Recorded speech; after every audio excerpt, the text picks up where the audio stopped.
Welcome, ladies and gentlemen, to the Counselor's Office. I'm Mr. Game Counselor, and I'm doing this video real quick as just kind of like a preview of my thoughts so far. Obviously, there's a lot more to enjoy in the final shape, but I did want to give my brutally honest thoughts of thus far. We still have to experience the raid. There's still more missions, and there's probably more secrets that have yet to be revealed.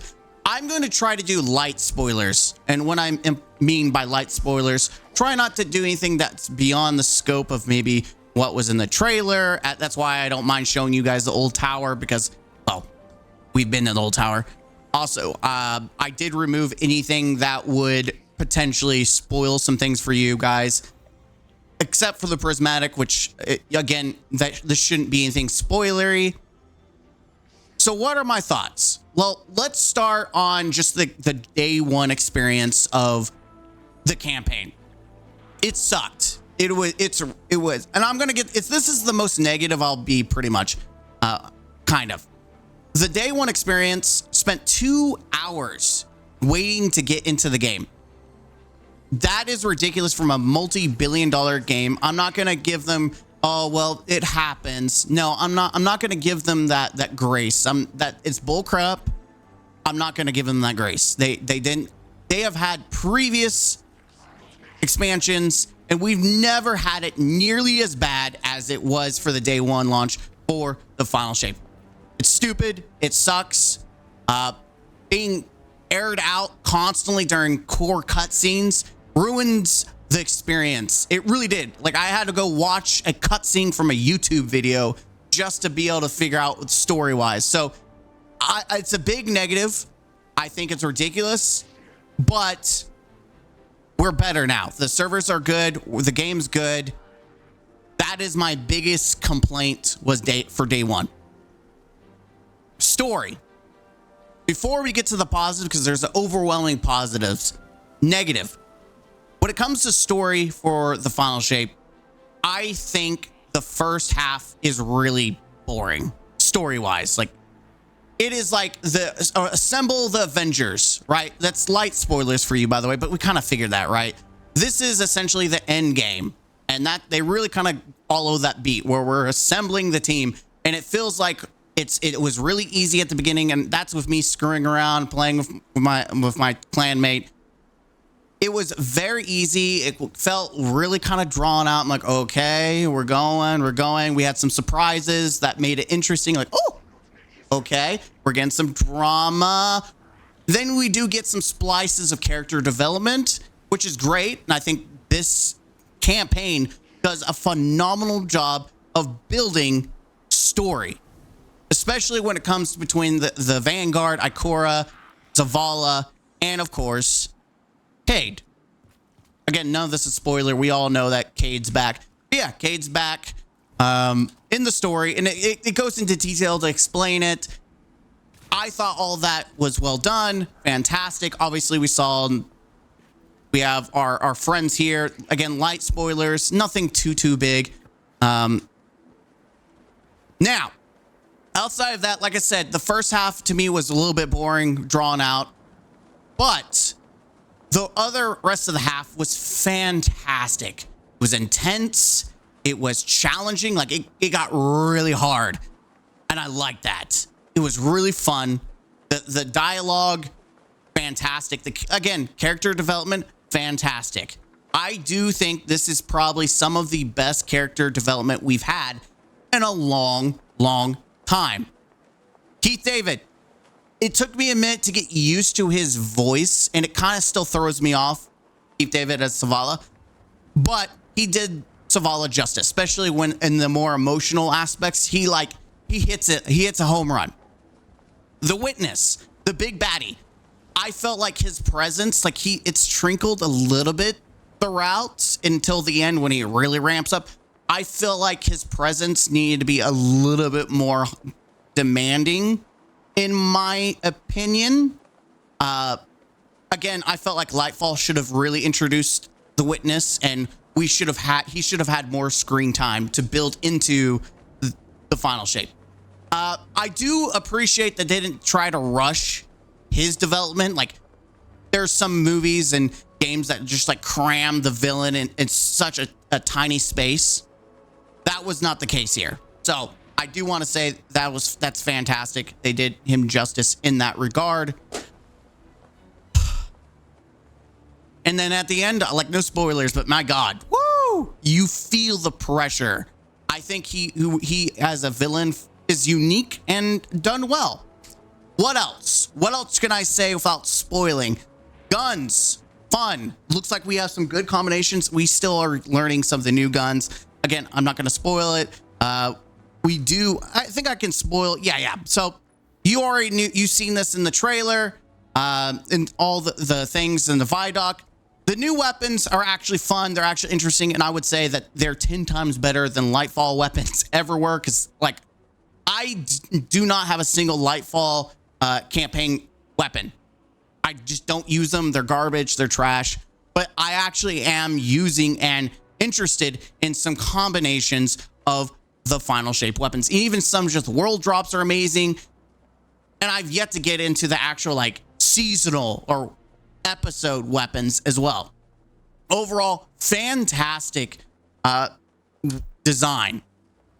Now, again, Prismatic. Prismatic is strong. We have transference, we have abilities. I feel like the transference, maybe on Hunter, because I'm Hunter, my experience, I felt like I don't like the trip grenade. I think it is bad. I think the fact that you have to land it directly on an enemy or in a group of enemies for it to really benefit. But on a 1v1, like a boss, it sucks because it's just inconsistent. Many times I threw my Hellfire grenade and it would just stick off to an angle and completely miss the target. So overall, I think that for the Hunter side of things, it sucks. I don't like it. Transference, yes, there's like you get uptime on grenade and melee, like regeneration, and there's other things that I've yet to unlock that I'm working on that flow more into transference. As it is now, I'm not as impressed with that. But the Prismatic kit itself, being able to mix and match different sets is exciting. I do feel like you can feel individually how weak some of these things are. Like you can tell why they were underused. Like why Threaded Spectre with this kit, I'm not impressed. It really shines on the Strand kit. But overall, like, as you can tell, I'm like converging together with similar things. Again, this is just from a Hunter experience. Warlock and Titan are going to be different. The new subclass, Storm Edge, I'm not impressed. Again, I feel like that seems more like a PvP setup. The damage seems all right. We were also playing just basic campaign. I'm not impressed with it. Again, the blinking, it seems like you get 3 shots and that's it. To my personal experience, unless damage testers come out and say, oh, it does more than Golden Gun, you're better off just using Celestial Nighthawk with Golden Gun, which you can actually do with Prismatic. So personally, not excited for that. I'm still using it just because I want to use something new. But overall, I would recommend using Golden Gun Nighthawk. Going into, and I don't want to like spoil anything else because there is a key like surprise. The Golden Gun is fantastic. It is a little hard because you really have to focus on getting headshots against like a DPS boss. That's easier, but to use it in general, like gameplay, it's a little harder because their ads are harder to hit, and it feels like it's mostly a dead weapon unless you're really getting bosses. Then it shines. Overall, I miss my shots, and that's a skill issue. But overall, it is a fantastic weapon. I'm trying not to buy the ornament. It is so good, though. What else? We talk about story. We talk about Prismatic. What else could I talk about for your beautiful faces as overall? Like my general opinion. Again, villain was great. Prismatic, all right. At the end, it really got challenging. The world, okay. If you're wondering if you should buy the Final Shape, or the story's all right, the world itself, I don't know about story, if I think the story is better than Forsaken. I think the end is better than the end of Forsaken. I think the beginning fails to match the beats that Forsaken had at its beginning. I feel like we were right in there at the very beginning. Like, it pulled us in immediately. Whereas for, the Final Shape kind of doesn't do that. I don't feel the immediate pressure of the Witness, and that's what I was saying. Like, he's sprinkled in, but he's not really there. Whereas Uldren and Forsaken, like, he just kills Cayde right off the rip. And you're like, oh my god. Outside of that, I do feel the end, close to the mid to end of the Final Shape, it is 10 times better than Forsaken's. It's better. Gameplay. I feel like there is a lot of unique moments, and I'm not going to spoil it, but there's unique moments, unique gameplay mechanics. I would give more credit to this being better than Forsaken gameplay. 100%. Again, the beginning, very slow. I think Forsaken has it, but the Final Shape towards the middle to the end definitely has some of the best like mechanics and unique things, and just the world design. Can we just talk about the world design? Is so much better than a Dreaming City, in my opinion. Unique, very horror driven, very nostalgic, but also very horror driven. Like, I felt like I was at moments I was like, whoa, okay, am I playing a horror game? Creepy, chilly, every aspect from beginning to the end. This is Bungie's first time actually doing a linear storyline.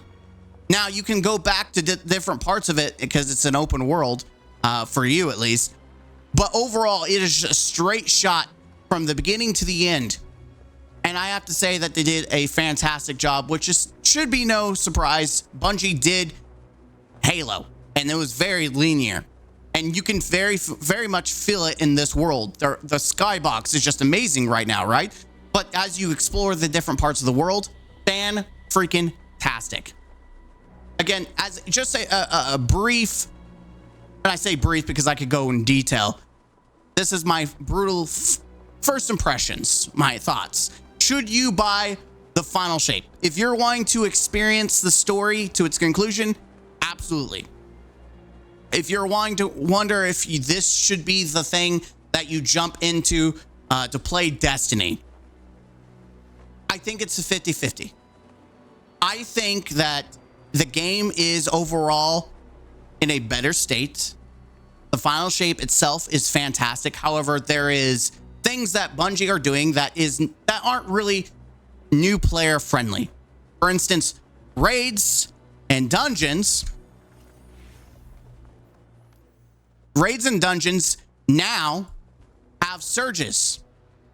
That now your power is capped. You're capped at a certain level. You can't go. You're essentially capped, and you have a -5 light level. But they introduce Strand, so that means it's going to be harder. That means you're going to have to put more thought into your builds. You're going to have to build around the elements, because if you don't, you're going to struggle. And it's not new player friendly, because no one's going to want to carry or help a new player, because they're just wanting to do the raid and then get done with it. They don't want to spend hours. And I do feel like it's going to cause the community to shaft the new players. People are going to be more strict. They're going to be doing more raid reports. They're going to want more meta builds instead of having fun builds. People are going to be like, okay, you have to have meta builds that match the surges. And if you don't, get out of here. The same thing for dungeons. Solo dungeons are going to be harder. And I don't understand why Bungie did this when we have master versions of these encounters. We have master raids, we have master dungeons. That's where the challenge is supposed to be, but they decided to bring up all the difficulty of every little thing. Even Vanguard Ops, the basic playlist is at the same level as the basic raids. This is just your standard light level. Everyone starts out 1900 now. Standard strikes are now a sweat fest. I don't know who at Bungie lost their goddamn mind. They did an exceptional job, but now they're just crapping their turds out out everywhere. Like, I think this is ridiculous. It is, first off, I want to have fun, and there's times where I want to feel like a god, and there's a time where I want to sweat my balls off because I want to be challenged. But this is not good for new players and returning players. This is not good for fun. Where the hell's the fun? I don't want to do Vanguard ops and sweat my balls off. Vanguard ops is supposed to be the basic thing you do. But now everything in the game is a sweat fest. It is a sweat fest. It is stupid. Overall, not impressed. I hope they reverse this, or I do see people eventually declining when they start struggling doing the actual like game itself. Once they've got over the actual campaign, I think people are going to start dipping because this is going to deter people from being able to play. That's my opinion. Overall, I give this, with the changes, I'm going to give this an 8 out of 10. The story and everything was great. I would even say 7 out of 10. I'm going to say 7 out of 10. I think it'll give it an 8 out of 10 if the raid's fantastic. But I give Final Shape right now a 7 out of 10 because some of the changes, again, this is really bad. This is like really bad changes overall. This is so bad because it's the core part of the game and they just made everything harder for no goddamn reason. So with that being said, the fact that the Final Shape has brought this turd, I'm giving it a 7 out of 10. And like I said, there's other things that I think that they could improve upon. I'm Mr. Gaming Counselor. Let me know in the comments down below what you think. As is, we will do a actual full review once I've done everything and the raid, and then I'll give you my full thoughts after I've done everything. I'll give you a full brutal review, nothing held back. As always, Mr. Gaming Counselor. Until next time, game out. Huzzah!